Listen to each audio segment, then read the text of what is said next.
Hey, I'm John F. Gately. You can call me Jack, broadcasting to you from beautiful Plymouth, Massachusetts, America's hometown. Well, last night I attended the Carrie McRae fundraiser down in the town of Bourne at the Sportsman Club. And oh my God, what a great turnout. I was so enthused. I was a little bit late. I got there, started at 5:30, and I got there like 5 minutes of 6. And there wasn't a seat to be had. There was all the seats were taken, and it was a good size room. It was a good size room. Every seat was taken, and everyone was like super happy to be there. You know, you go to these events sometimes, and people sometimes feel like, oh, it's a must show up type of thing. No, like everyone was like fired up and so happy to be there for the Carrie McRae event. Here's a quick picture I took while I was there, and this does not really even represent the crowd that attended. But great event. She raised some money. She said, had a very good speech. And I would say that there were actually about the same, I'm really bad at crowd estimation, but about the same number of people came out for Carrie McRae yesterday in Bourne that came out for the statewide GOP event Tuesday night in Dedham. Like pretty much the same crowd. And one was at the Sportsman Club. I think the one in Dedham was at the American Legion or something like that. So it was kind of like the same type of function hall place. So that's how it was like. The crowd was pretty much the same size. And I was so fired up to be there. I walked in and I was like, wow. A lot of people really super excited. And I think this is just a reflection of what happens when you're just, I hate to use this word, like authentically yourself. Like Carrie McRae's not shading any of her positions to suit the moment. She's just herself. And I would say that Carrie's probably a little bit more conservative than I am. And I don't even consider because I'm just like, as I said, a Reagan Democrat, President Kennedy Democrat. But I think Carrie's probably a little bit more conservative than I. But again, remember, like people like me, Reagan Democrats, I know it's in Massachusetts, we're considered some wacko conservative right-wing nut jobs. But remember, in the whole picture of the country, we're the majority.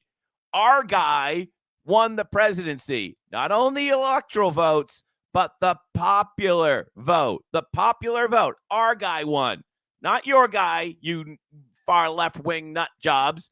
And remember, a moderate Republican in Massachusetts, pretty much everywhere else in the country, they call moderate Republicans Democrats, right?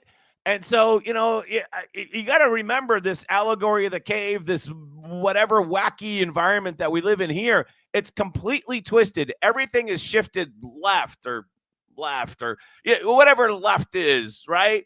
Everything is shifted left. And so somebody that's kind of, I consider myself to be completely and absolutely like regular mainstream in the context of the entire country. But here in Massachusetts, like, oh no, Jack's conservative. No, not really. No, not really. But I think this is also indicative of the governor's race as well. There's this theory that we can only win the corner office by electing a Charlie Baker type of Republican. And when was Charlie Baker reelected? Hold on. 2018, right? How many years ago was that? 8 years ago or something like that, right? So I don't know if you've noticed, but a lot has changed since Charlie Baker got reelected in 2018. A lot has changed, right? So I really believe that if you're going to keep the electorate the same, then the rationale of offering the same type of Charlie Baker candidate makes sense, because that's the thinking that you're trapped into. If you're going to keep the electorate the same, you think that nominating a Charlie Baker type of candidate is our best chance because you're not thinking outside. Oh, God, I can't believe I'm going to say that, outside the box. You're not thinking creatively about what could happen. Remember, it's not the registered voters that make the decision. It's the voters that turn out and vote that make the decision. That's who makes the decision. Our current state senator in this district right here, he defeated the Republican nominee by about 2,100 votes. 6,300 votes in that race were blank. Which means that, we could have won that race. But a lot of people went to vote for president and skipped the state Senate race. And so, sorry, lost. It turns out that it's not the registered voters. It's the people that go to the polls and also cast a ballot for your race. That's who decides the winner. And when we're able to recruit a functional, talented, do I want to say right of center conservative candidate, somebody who people actually believe in, I think that's super. They don't even have to agree with. They just have to believe that that person is true to their beliefs. People will vote for somebody that, I really don't like Sally all that much. But you know what? You know what I like about Sally is that Sally says what she means and means what she says. And she doesn't kind of couch things so I get a nice warm and fuzzy. Because all the politicians do that, right? All the politicians do. Look at Zoran. Does Zoran couch any of his language? No. He's as commie as they come. And there's going to be a lot of people who vote for Zoran who are not commies, but they appreciate his candor above everything else. And when you have a candidate like that, you start to change the electorate. You don't get the same old electorate, which we're going to lose with. You get a different electorate because different people who are typically reluctant to vote because they don't believe in politicians. You get a different type of electorate that can change the face of the corner office rapidly. And remember,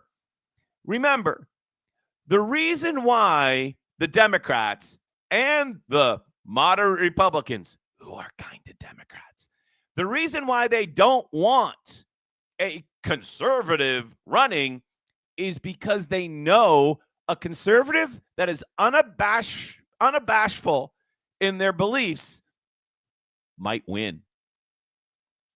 Right? They're like, oh, we can't have a conservative because a conservative might win. That's what they're really worried about. All right, so great event for Carrie McRae last night. It was great to be with you, and thank you very much for having us. Let's go to some more popular news. Thank you so much for joining us. Great to have you here today. I'm fired up for today's show. I don't know if you noticed that. Thank you, Edgar Survivor from very nice of you. Thank you very much. Great to have you with us today. Happy Friday. Happy Friday to everyone. Great news. Thank you, Libs of TikTok. ICE arrested another 1,400 illegals in Operation Patriot 2.0 just across Massachusetts. Rapists, drug traffickers, child sex predators, and members of violent gangs. The Democrat shut down the government because they didn't want to give these criminal taxpayer-funded health care.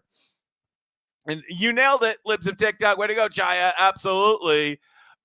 Even BUR has to admit it here. Even BUR has. Simon Rios. A concerted ramp-up in immigration enforcement over the month of September has resulted in 1,400 arrests.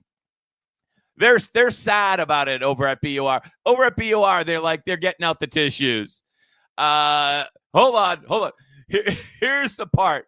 More than 600 of those arrested had significant criminal convictions or pending criminal charges for crimes committed in the United States or were known foreign fugitives.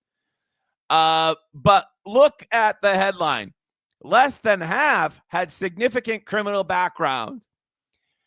BUR, it doesn't matter if they had a criminal background or not. The only thing that matters was, are they in the country illegally? I love this lie. They keep on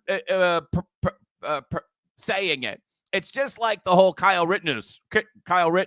He crossed state borders. He crossed state lines. He crossed state lines. It's the same thing. They're arresting people that don't have a criminal record. It doesn't fucking matter. They don't belong here. They're here illegally. It doesn't matter if they have a criminal record. Right? Now, I know we're going after the worst of the worst. I'm talking about the worst of the worst. This woman happens to be a U.S. citizen. But I know they're going after the worst of the worst. But if we come across somebody who's also here because they shouldn't be, tough luck. You don't need an excuse to arrest it. If you're here illegally, like on your expired student visa from 2021, then bye-bye, right? Tough luck. You shouldn't be here. All right, so this story broke. Yeah, I don't know how I missed it from like 5 or 6 days ago, but apparently I did. She looks beautiful. I don't know about you, but she's the epitome of attractiveness. Is that a Rolling Stones shirt that she's defacing? Oh my God, I'm horrified. She is actually wearing this T-shirt, I think, of my favorite band. And I'm even doubly offended. Charged with threatening to kill ICE agents who are making an immigration arrest outside of a Massachusetts courthouse. Let's make her famous. Brittany Abigail Terrell yelled, "Charlie Kirk died, and we love it. We're coming for you. Gonna kill you," end quote, to federal agents allegedly to courthouse steps on September 29th, and it was all captured on multiple federal body cams. Wow. Multiple sources confirmed to Fox News, thank you, Bill Malugin, that this photo is of Terrell from her Instagram page. Yeah. No Kings is this weekend, right? No Kings is this weekend.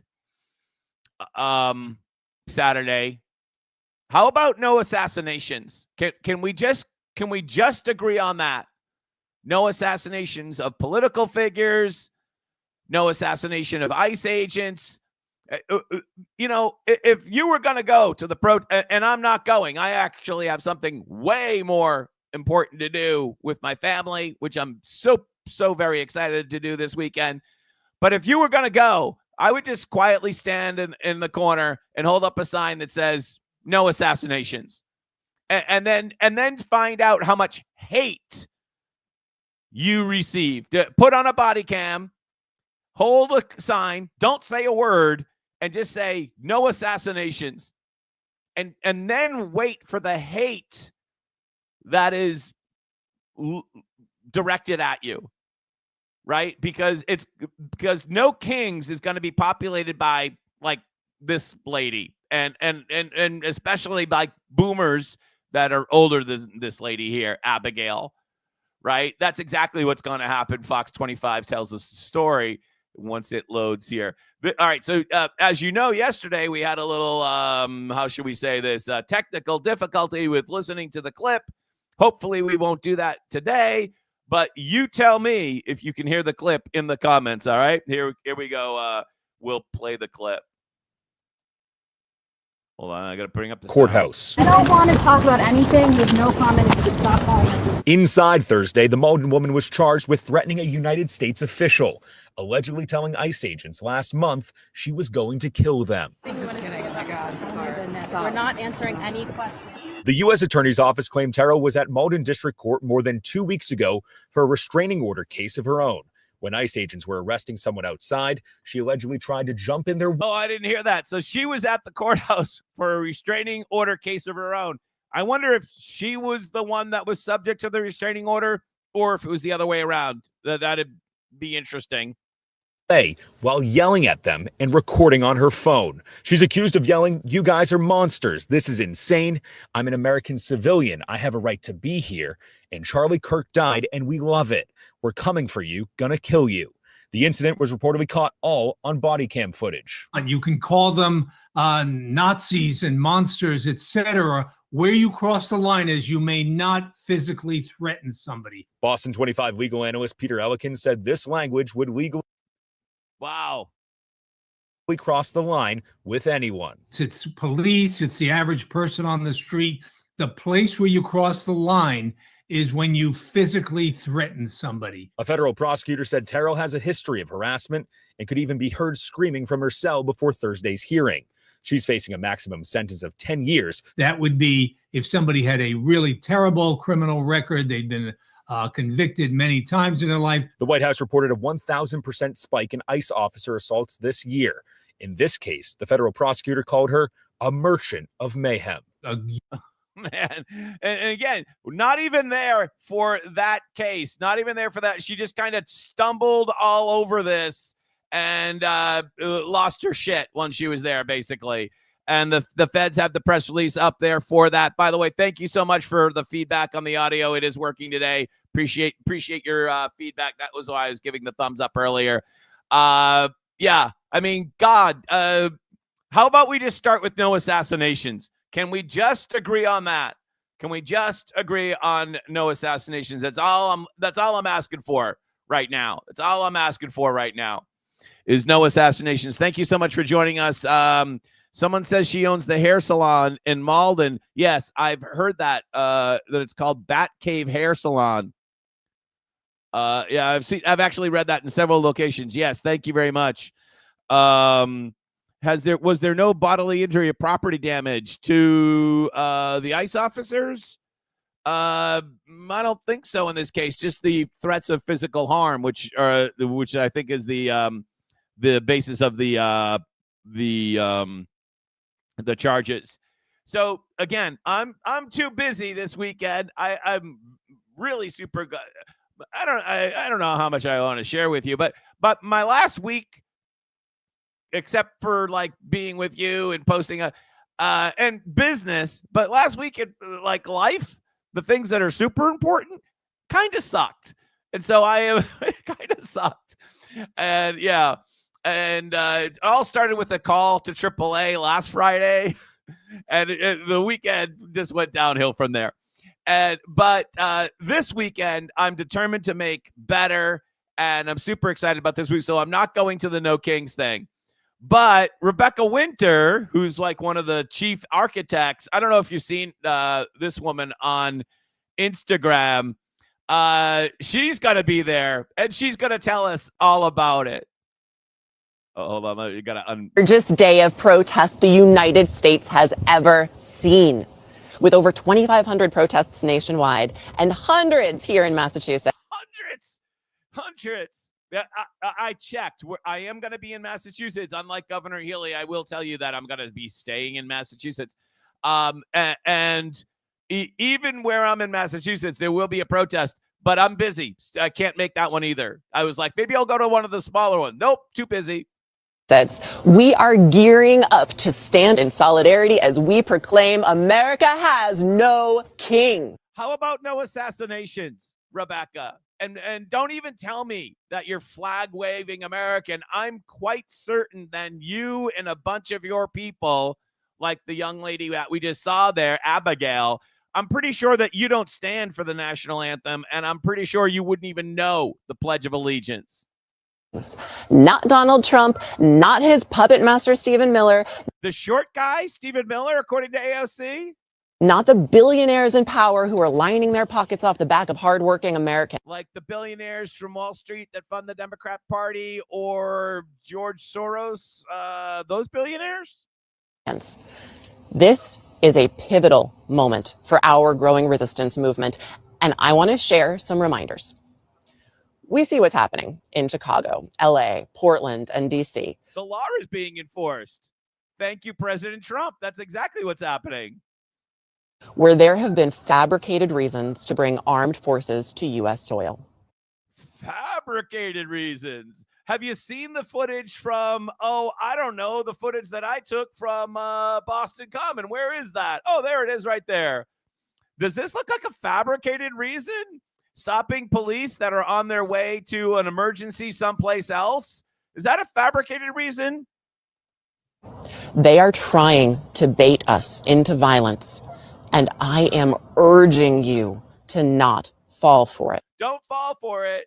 Let me tell you, like, I was there on Tremont Street, and the police did not bait anybody. The police were way far away. They weren't at the crosswalk.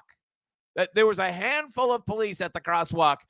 98% of the police were hanging back by the Park Street station about 50 yards away. The cops are not baiting you, Rebecca. You and your group and your people, like Abigail that we just talked about, you folks are the people that are looking for violence, right? Portland, Oregon, right? Butler, Pennsylvania, right? Charlie Kirk, like, hello? There may be counter-protesters. There may Won't be there. I will not be a counter-protester, but I swear, go there and hold up your no assassination sign and see how much hate you take from these people. be bad actors in the crowd who are trying to rile things up. There may be ICE agents or other federal law I hope so. That would be awesome. Get some ICE agents down there. enforcement using intimidation tactics. Remain non-violent. I know it might not be your instinct. Right, because, oh my God, she just admitted it. I know remaining nonviolent might not be your instinct because she understands that the instinct of the far left commies is to be violent. It is to be violent. And when she talks about maintaining your First Amendment rights, or however she says it there, let's remember that we just lived through a period of time of the auto pen administration where the auto pen administration persecuted this guy for posting a joke online. This guy here, Phil Mackey, was prosecuted. He was persecuted for filing a joke online, and now he's striking back. This was when we had a king, and the courts, his court jesters, Elizabeth Warren, and ran the country. Not really the king, because the king was out to lunch. We're going to be filing imminently a Federal Tort Claims Act claim with the DOJ. For those that don't know, this is a confidential internal claim that you file with the DOJ if the federal government has damaged you in any way, shape, or form. And so we're going to be filing claiming damages, not only legal fees, which are in the millions and which I still owe hundreds of thousands, if not $1 million on. And we're also going to be arguing that they've damaged me. They went after me for exercising my constitutional rights. Right. Like, this is what a king does. When someone makes a joke, a king persecutes the jokester. When someone makes a joke at the expense of the king persecutes the jokester. And that's exactly what happened to Doug Mackey. Court overturns conviction for memes that sought to trick Clinton voters. The meme did not trick any Clinton voters. They could not find one voter who was tricked by the meme. You know why? Because it was parody. It was satire. It was a farce. It was funny. It was funny. Plus, there was another woman who posted basically the inverse of the exact same meme out in California, if I have my recollection correct, and she didn't face any persecution. The second Biden's Justice Department took over in early 2021, they prosecuted Doug Mackey for this thing that occurred in, if I'm not recollecting right, in 2016, right? So this occurred originally in 2016. The second Biden takes over the Justice Department. Oh, hold on. Let me get my air quotes. Biden takes over the Justice Department. they prosecute Doug Mackey. That's a king. That's a dictatorship. And these clowns out here, like Rebecca Winter, are claiming that they support your rights, right? These are the people who wanted to force a jab down your arm, whether you wanted it or not. These are the people who kept you away from grandma when she was dying in the hospital. These are the people who forced you to wear a mask even though it didn't work. These are the people who wanted to put together a program that they called, in the most Orwellian way, right, Mayor Wu, Be Together. But actually, it was a vaccine passport program that kept us apart. That's who's protesting tomorrow. And they wave the American flag as if they want America, that they want freedom in America. But that's not who they are. And if you go and read the Data Republican thread on this, which I have not yet read, but I'm going to recommend to you, and I will be reading today, who funds No Kings, who funds Indivisible. That's who we're going to be reading about. When I'm done with this show today, I'm going to be reading this thread from Data Republican. I would suggest that you do that too. These people don't want freedom. These people essentially are communists. That's who's funding this. Understand where the Democrat Party has gone. Like when we came out of the election, we were talking about this in November of last year. Where does the Democrat Party go from here? Would they tack back to like Bill Clinton of 1992?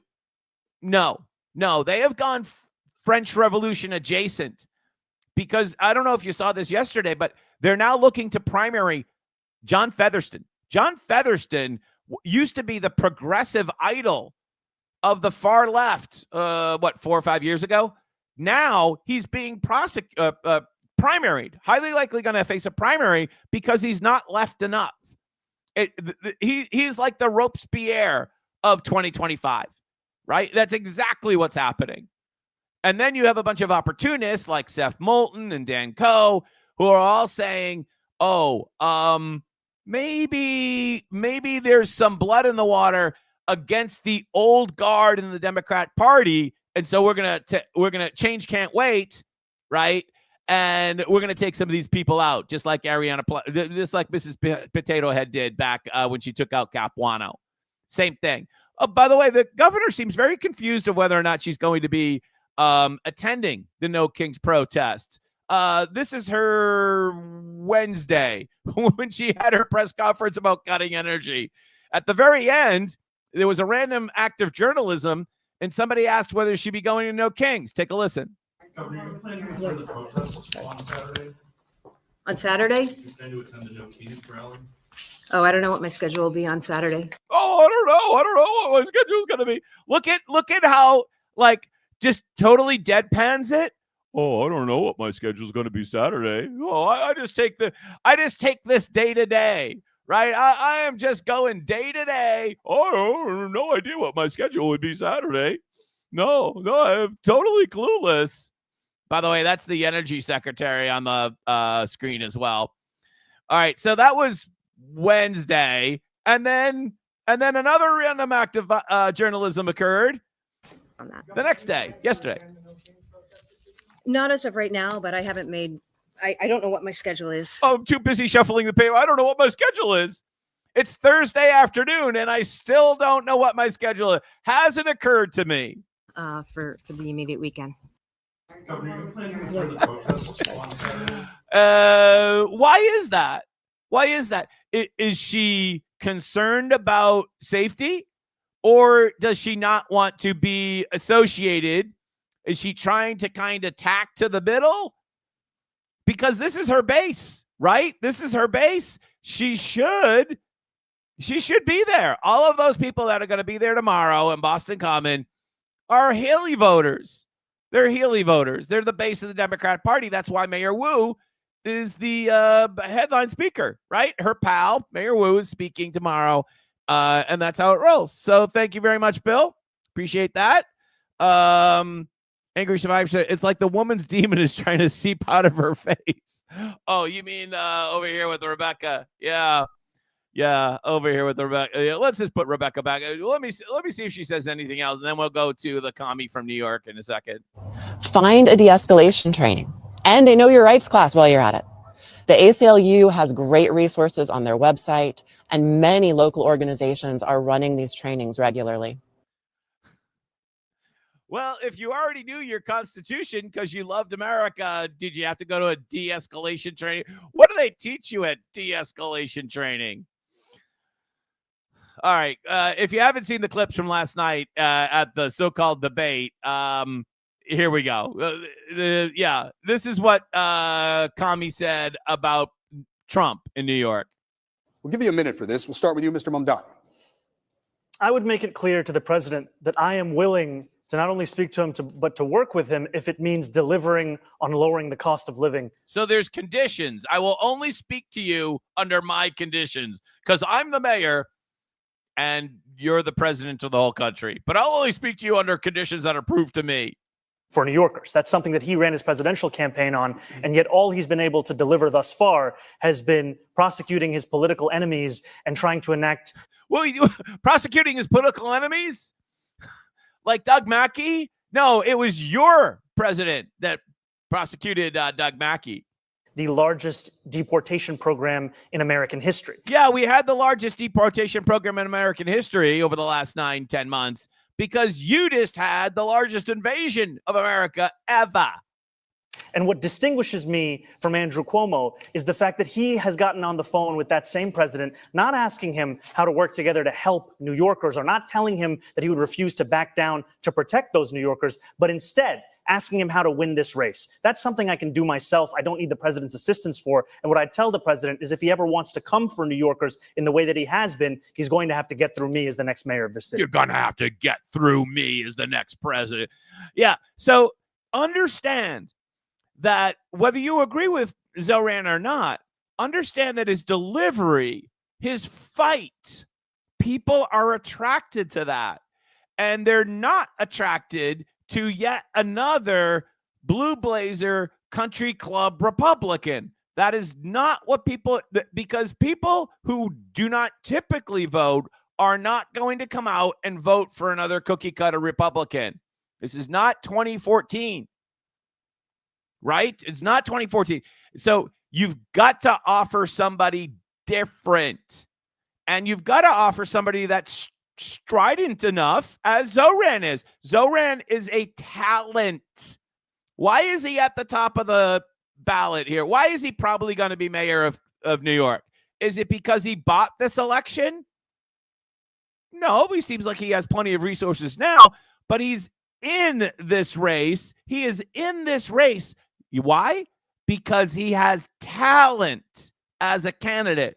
That's what got him on the map. Maybe he raised money after that, but he has talent as a candidate. And people are attracted to somebody that says what they mean and means what they say. No matter how lunatic, wacky it might be, people are attracted to that because they're sick of Hillary Clinton type of politicians. They're sick of middle of the road, mushy, mealy mouth politics. They're sick of that. They just want someone to say it how it is. Trump is like that, right? Trump has a major quality, right? He'll tell you, hey, this is how it is. He doesn't cut many corners on his opinions. People are attracted to that, even if they don't agree with him all the time. To shred it at each and every opportunity. And we will continue to have protests in this city, as we should, no matter who is the mayor. And the line will be on the question of breaking the law. What we have today, however, is an attempt to intimidate so many who are looking to use that freedom of expression to share their opinions about the city and the world around them. And to be frank with you, what New Yorkers are looking for is someone who can show leadership in City Hall. Because when they don't see that leadership, all right, so the protest will continue until you cave. Until you cave and until the communist utopia takes over, the protests will continue. No doubt about it. No doubt about it. The protests will continue until we're all communists, right? Or dead, right? Because that's what happens with communists. If you don't start to agree with them, then they just, then there's violence. And we all know, right? Well, what did Ayn Rand say about communism?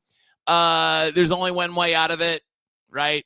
You got to shoot your way out of it. So hopefully we don't get that far.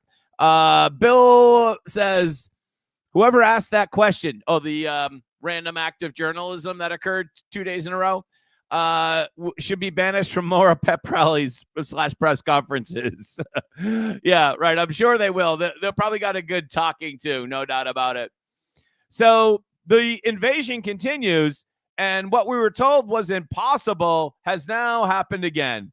Out in, where is this, Illinois? Out in Illinois, in the Chicago suburbs, they found another illegal alien police officer, just like we have some over in New Bedford.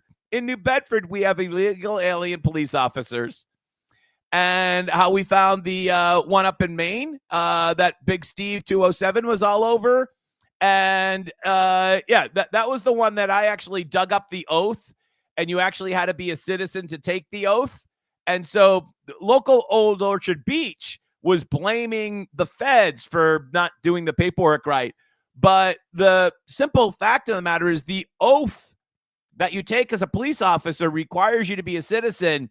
And so the people in Maine should have known that. But here's another situation, another illegal alien as a police officer in Chicago. Take a listen. So how long have you been a police officer? Since January 8th. January of this year? Correct. I just finished the academy. You just finished the academy, okay. All right. You had to get there. Just to confirm though too, so they hired you on, you had work authorization Correct. and you were able to carry a firearm? No. Okay. On duty, yes. Off duty, no.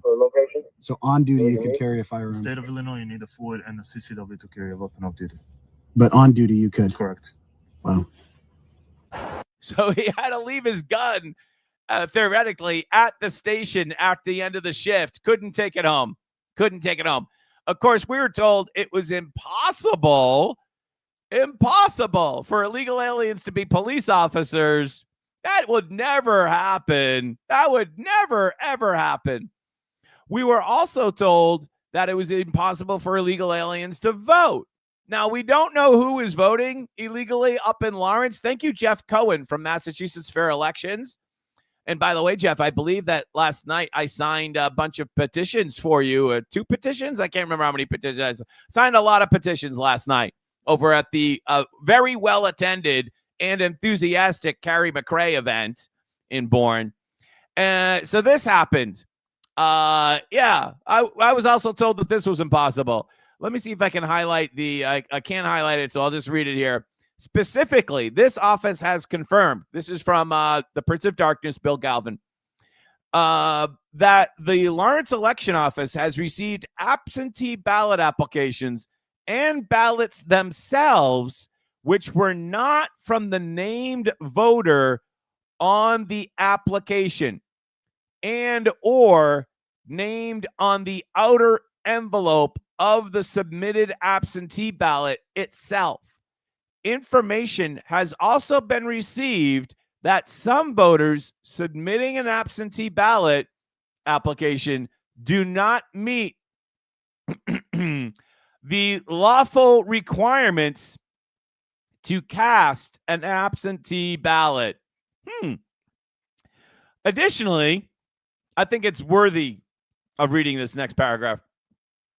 This office has been informed that individuals are delivering to the Lawrence election office significant numbers of absentee ballot applications, many of which are incomplete, appear to be written in the same handwriting, and have been completed by assisting person and or from voters who do not actually apply for an absentee ballot. Upon information and belief, it appears that some individuals submitting the applications are associated with particular campaigns.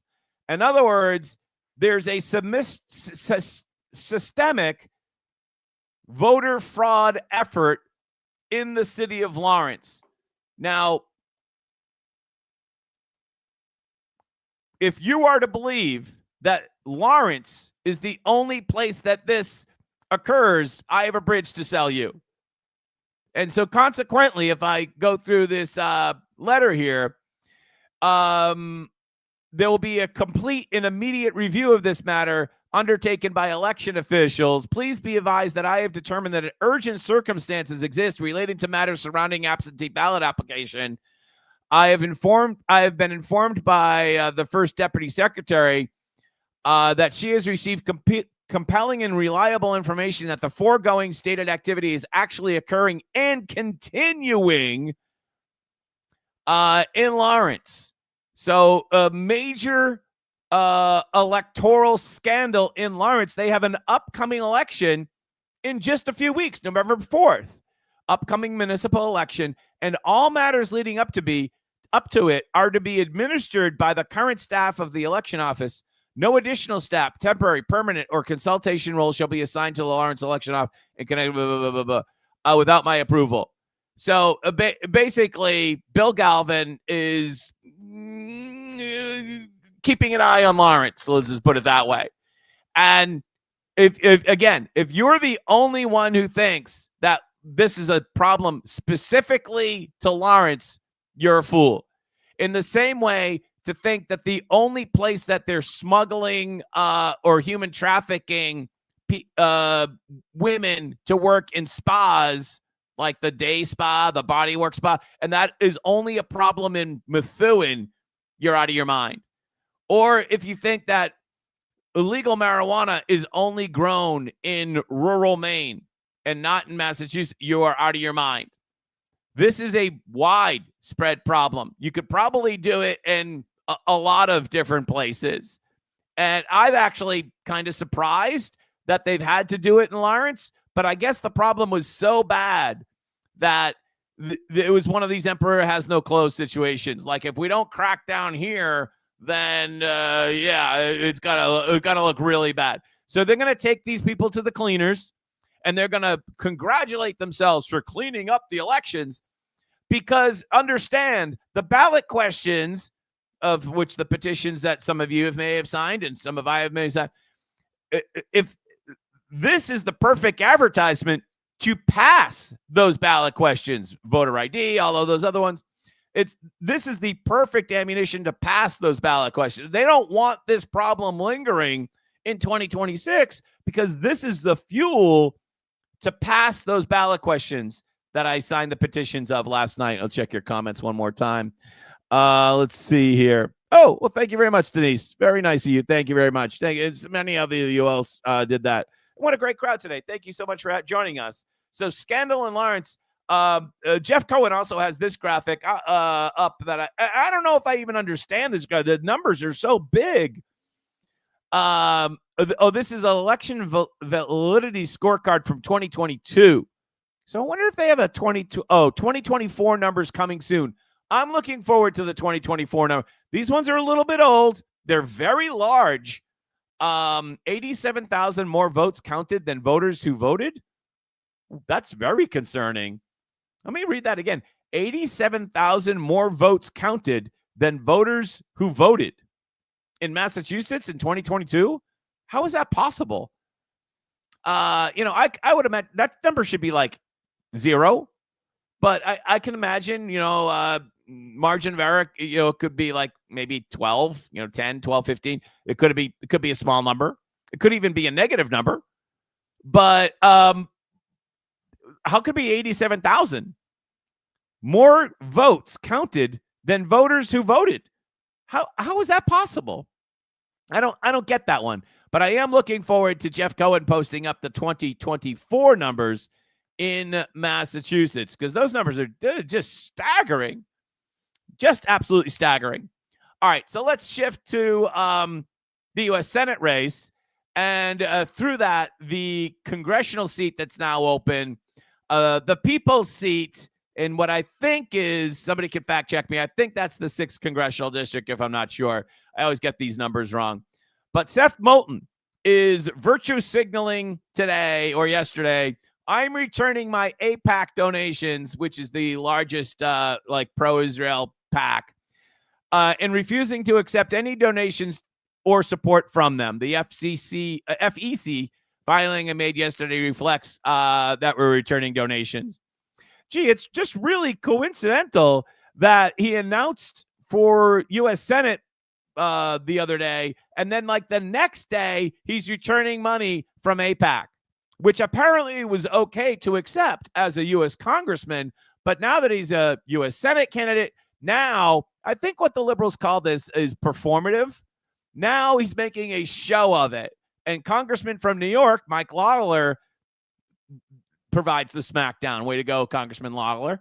I guarantee you, you have no problem accepting support from pro-Hamas wing of your party, right? And by the way, the pro-Hamas wing of your party are people that, they'll probably be out there on Saturday. So Seth Moulton, if you want to collect some donations from the pro-Hamas sector of your party, you'll probably see them tomorrow in your Senate primary. Rejecting support from Jewish Americans might seem like a thing to do in this moment, but all you are doing is placating an anti-Semitic mob. Very, very well done, Congressman Lawler from New York. Absolutely. Which brings us to Dem Staffer burner account. Dem Staffer burner account. Because I don't know if you noticed, but guess who's back? Dan Coe is back.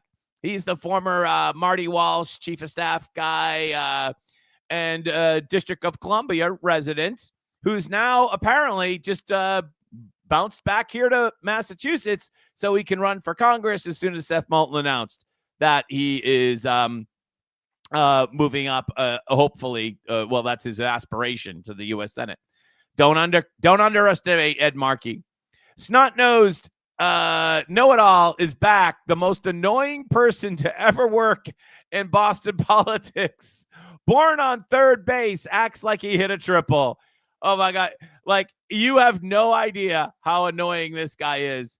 Paul Craney has nailed it right here. No one says this unless you live in DC and are trying to trick people you live in the district.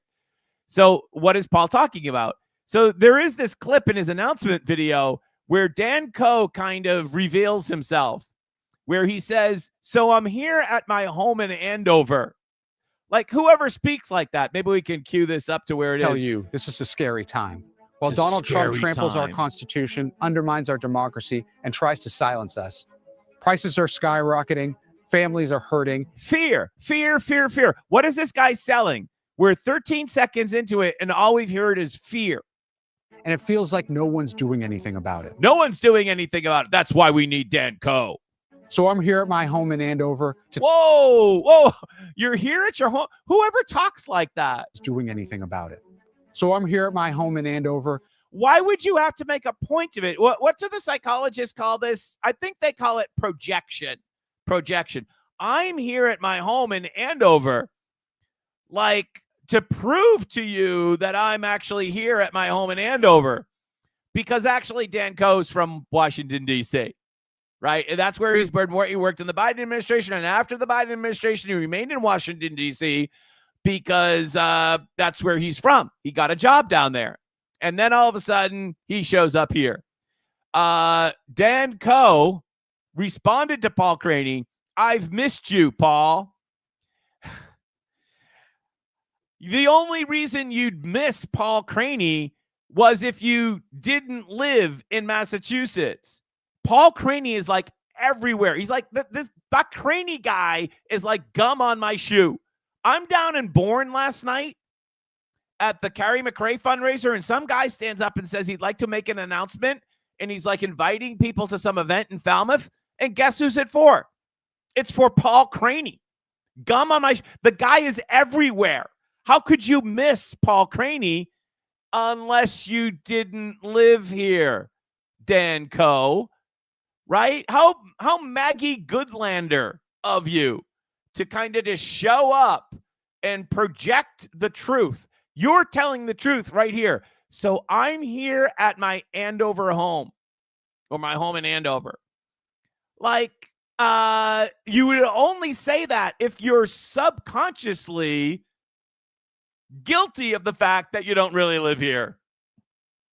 Right? It's kind of a admission of guilt. Adam Riley comes back because last time we mentioned Adam Riley, he had a really pathetic piece at GBH, but this one's not bad.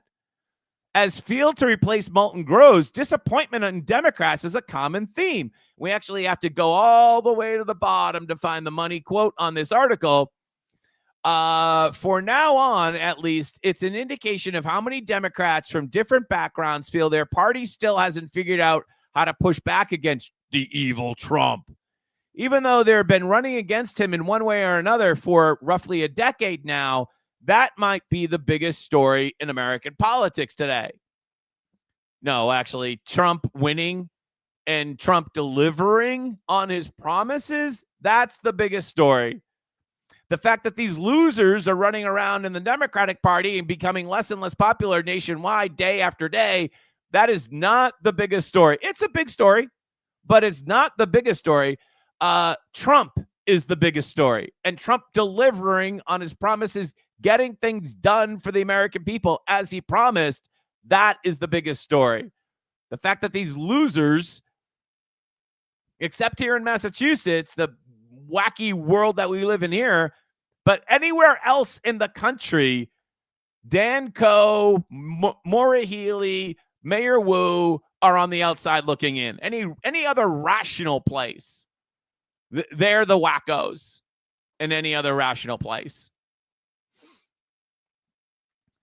Healthcare subsidies. Go away, PBS. Stop begging for my money. We already cut it off. Healthcare subsidies are at the height of the showdown fight. Here's who loses if they expire. Whoa. Monreal and her husband Jorge rely on the Affordable Care Act marketplace for healthcare coverage. If Congress doesn't extend certain ACA tax credits set to expire at the end of the year, their fully subsidized plan will increase in cost, putting it out of reach. Are you telling me that the Affordable Care Act isn't affordable? I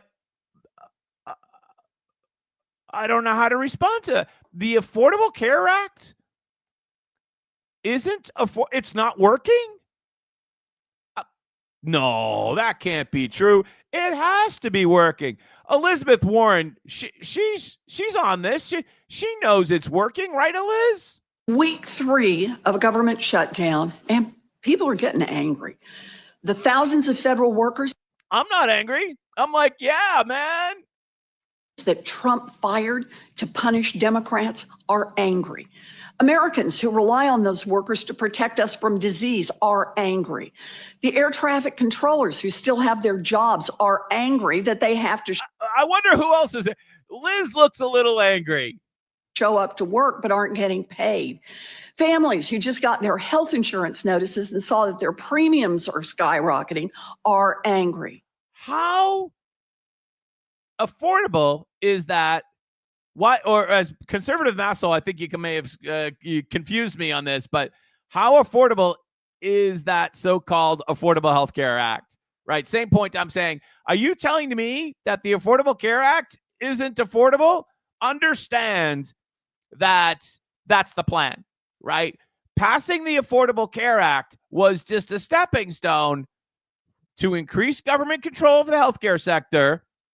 And then when it failed, by design, the next batch of Democrats, led by Elizabeth Warren, would then come along and suggest more government involvement, right? So the next thing is going to be the Affordable Care Act didn't work because of Trump or because of the private sector.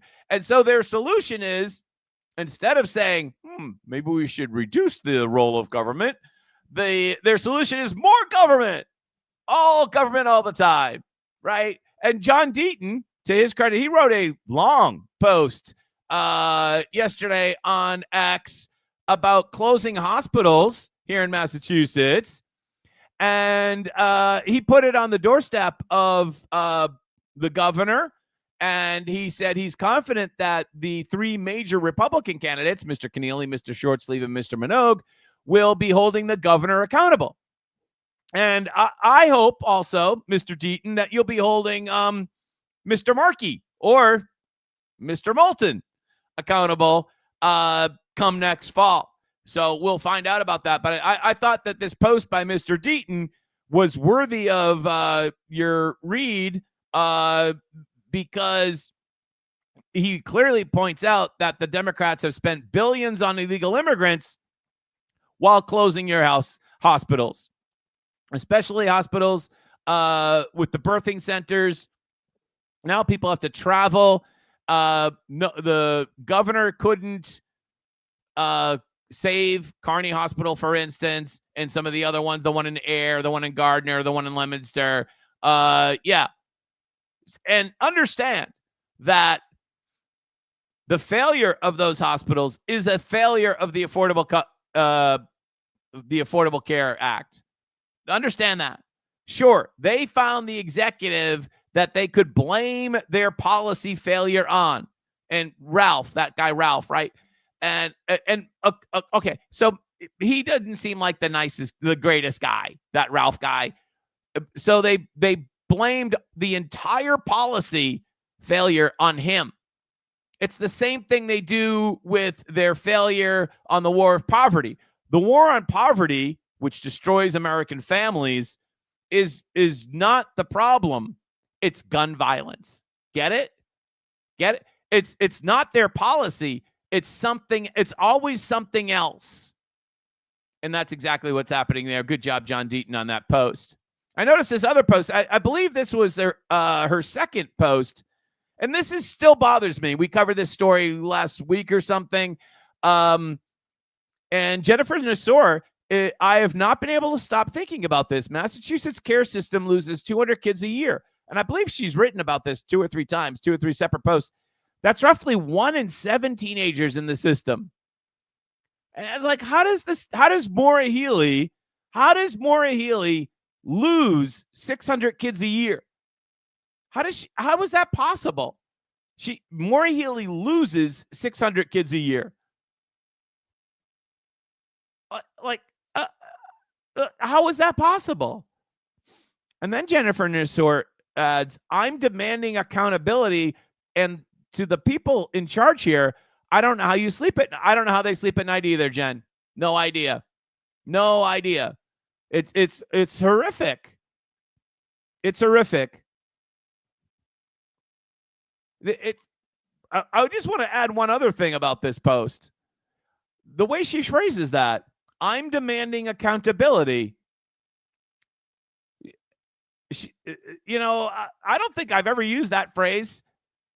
But that phrase, I'm demanding accountability, which you see here in this post, which she is 100% right about, but this is a really bad issue, which deserves more publicity. Good on her for bringing it up to my attention again.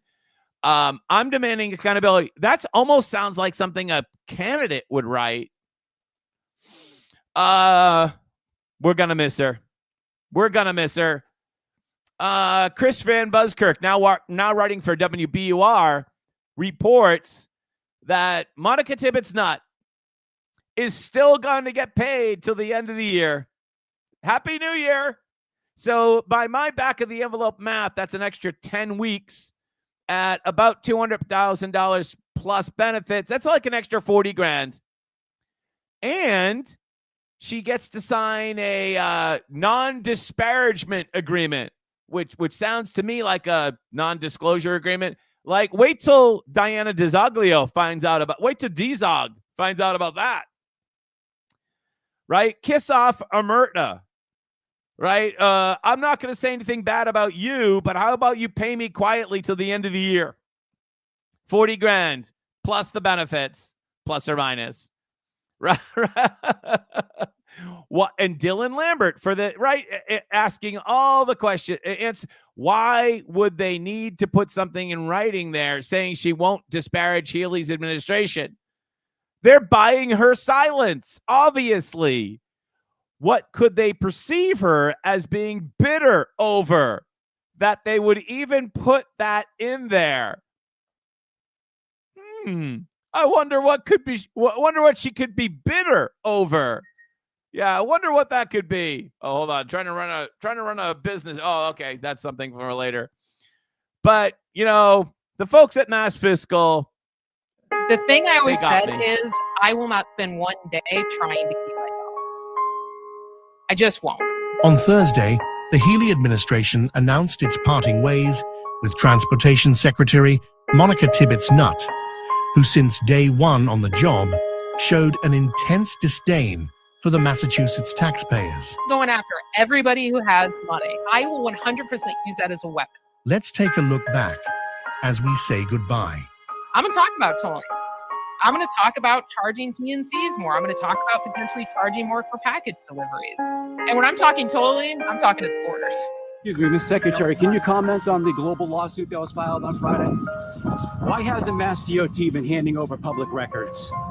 Is there corruption at Mass DOT? We're making sure that we're getting all the documents to them, and we feel very confident in our process. Can you explain how leaving hundreds of millions of dollars on the table is a good deal for the taxpayers? Governor, do you support Monica Tibbetts-Nutt staying on as secretary? 3 weeks later, we got our answer. She's made a decision to join private industry in the private sector. This is a victory for accountability, transparency, and every Massachusetts resident who demanded better.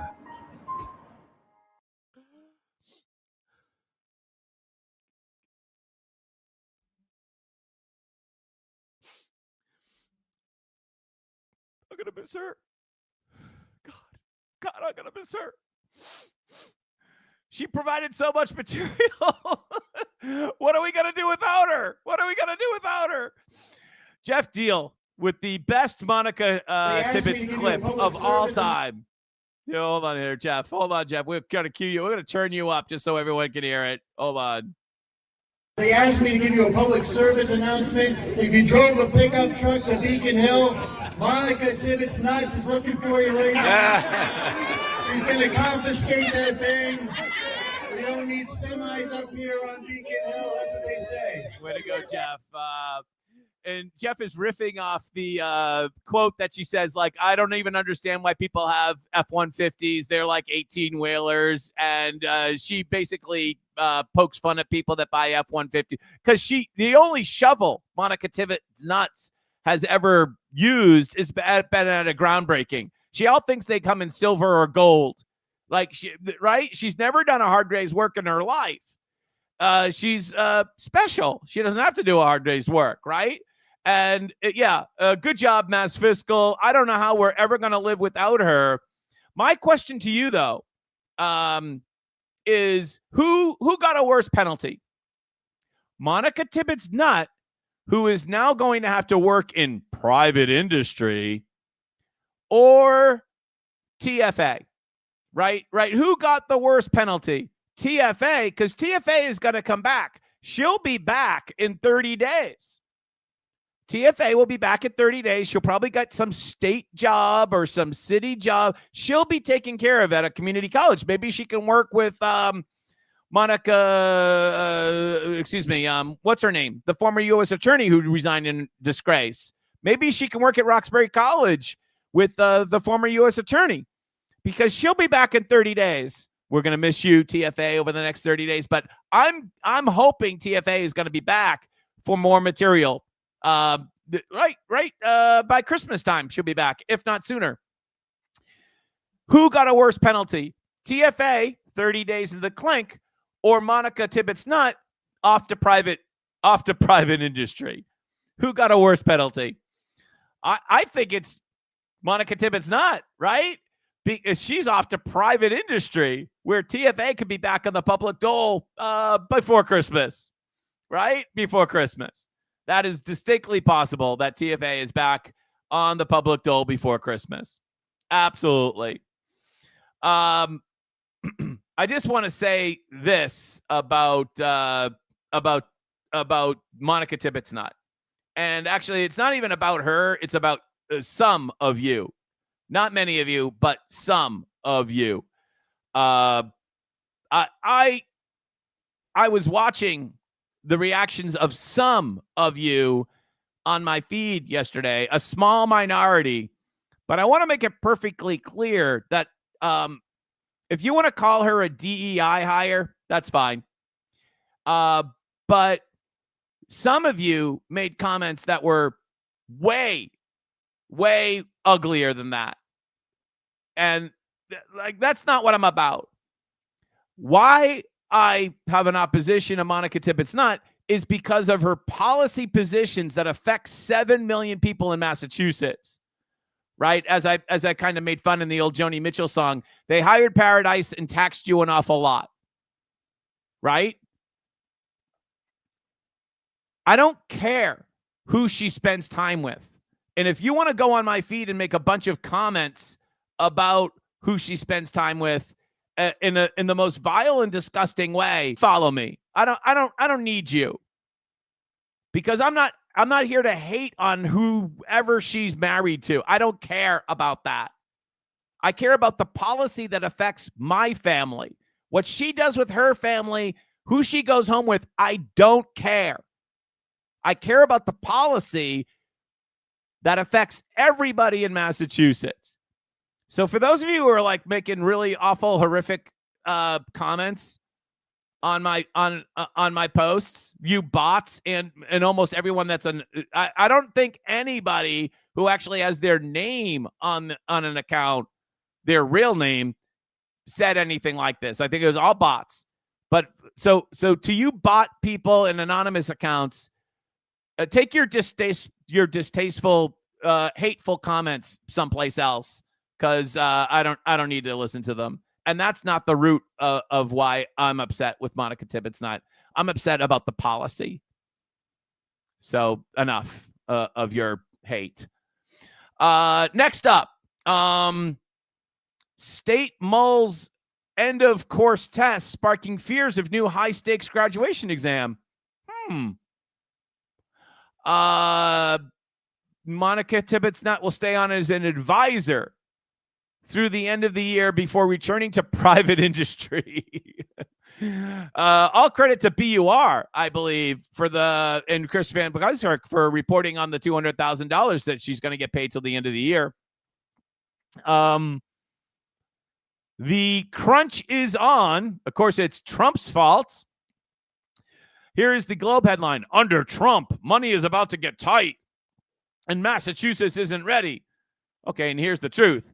Under Healy, since January 2023, money has been tight, and Massachusetts isn't ready. Cut the budgets now. Cut the budgets now. Absolutely. Because if you cut a little bit of the budget now, it goes a long way to balancing it later when revenues dip. And understand, what is the legislature doing right now? The legislature is actually overriding Healy vetoes. So as Healy is held back $125 million in local aid, the legislature is now overriding vetoes that she put in for FY26. So they're still spending like drunken sailors. They're out of their mind. Let's see. We have a comment here. Moulton running against Markey is a self-preservation because he wants to save his own political career. Right, because he was going to face a primary, wasn't he, from the far left. With the possibility of a new census, which doesn't count illegal invaders, it's possible for Massachusetts to lose a congressional seat. Yes, it is possible. When does that new map go into play? That's not for 2026, though. When does the new map get written? It's not for next year, because it would already be in place, right, for next year, I think. All losers, we're inundated with losers. Yeah, no doubt about it. Poor performance was her downfall. That's right. She was at the center of the... Now, I don't think there was any involvement directly in the Plaza Gate situation. The Plaza Gate situation was a situation with Suffolk Construction the big lobbying firm, Crawford and Crawford, or whatever they're called, and Scott Bosworth, the MassDOT employee. But clearly, Monica Tibbet Nutt is at the top of MassDOT, and she is ultimately responsible for the Service Plaza contract process because she's the boss, and she, what's the phrase? Effed it up, right? Yeah. So yeah, right, exactly. So it's performance. Plus, she had a long track record of thinking that this was all some joke. We're gonna tax everybody at the border. Like it was insane. And so finally, I think they were like, okay, we got to get rid of her. Yeah, it was about performance. And she stuck at it. No doubt about it. I want to bring up this story here. Boston Globe pitch bot. Because I had not followed it and I had lost track of this. And I can't confirm this. And I don't know. This is beyond my field of expertise. So I'm just going to assume that whatever's being reported here is usually this is a satire account, but I think they broke in character to report actually some news. And this is weird. If this is true, this is weird. Boston Globe pitch bot. Extremely bizarre situation in the Kate Merrill lawsuit against WBZ. You remember Kate Merrill departed WBZ because basically WBZ went completely woke on her, right? If you feel like you haven't heard much about this since it was filed, it's because nothing has happened. Nobody has responded to Kate Merrill's lawsuit. No motions from Merrill until today. One was to voluntarily dismiss a claim against one defendant, no reason given. No counsel has noticed their appearance for any of the defendants either. That is weird, because I follow, any number of other criminal cases. And again, not this is not my expertise, but you would think by now, the people would have lawyered up and named an attorney to represent them, but apparently not. Maybe it's a slower process in the civil case. I don't know. But the reason why this seems legitimate to me is because they're taking screenshots of, and this is the federal court system thing, and that I know it's hard to read, but that looks like a legitimate federal court record because they looks exactly like the ones that I look up for the criminal cases.